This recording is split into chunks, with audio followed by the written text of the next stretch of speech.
And what I like about it is there's also research to show that you don't have to be good at singing. Yeah. Oh, exactly. Yeah. Which is good for me.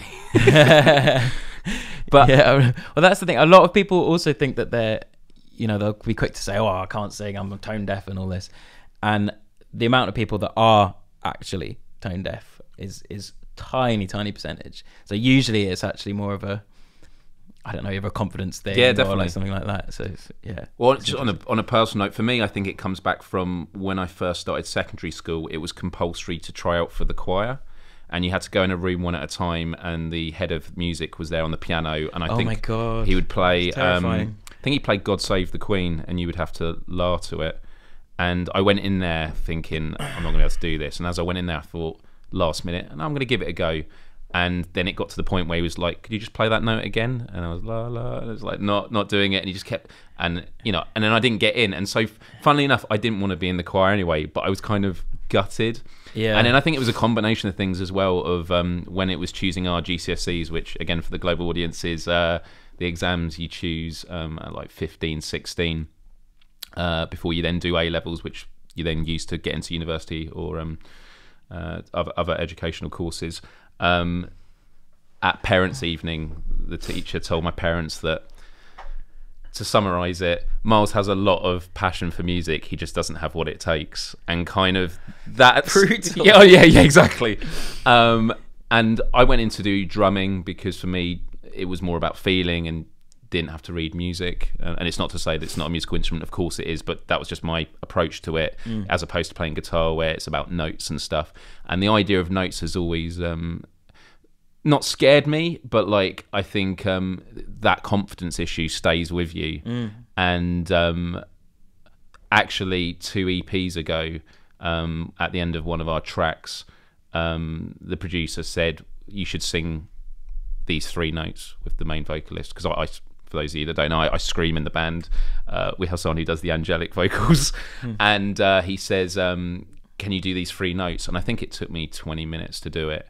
And the moment it happened, I literally burst into tears, because to feel that, like the vibrations, and to know you could do it was like amazing. And I hear a lot of people, and there was a time where I did start getting vocal training, and they told me that the amount of people that when you first learn to sing, especially if it's in later life, because a lot of people, if you sing as a kid and you don't have that confidence obstacle because you just do it, it's very easy to go into it. But if you're getting into your 20s and 30s and you've never really felt, I guess like a lot of skills, if you're finally able to do it, I think because the voice is it's your instrument, it's your thing. And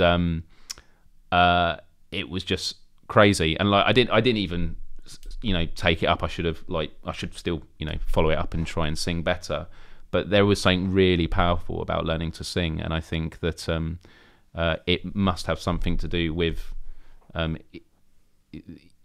biology and sort of the connection between it as an instrument and the fact that it is a part of you as who you are. It's just the whole sort of finding your voice, like the cliche. It has immense emotional And when value. did you find your voice, or is it just again one of those things that you just always? When did you first start singing?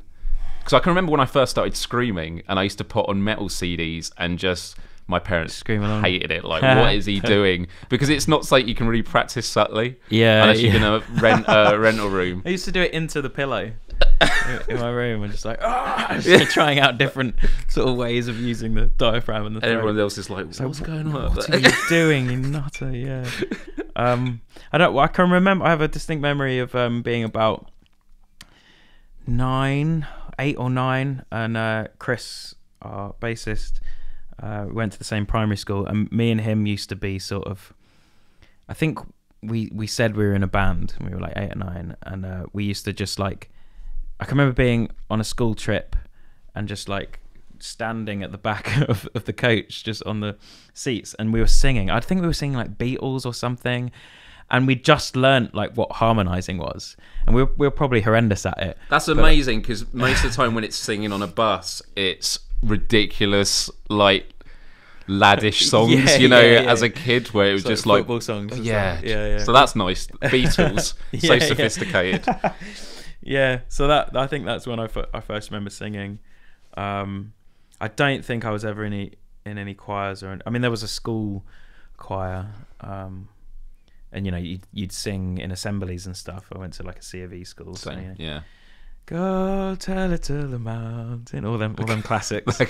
But yeah, no, I think that was when I properly, like, when me and Chris started just singing. I think we just thought, oh, this is back to Darwin's idea. Oh, this is a way to get attention. This is interesting. Oh, we've got attention from the females. Oh, this is interesting.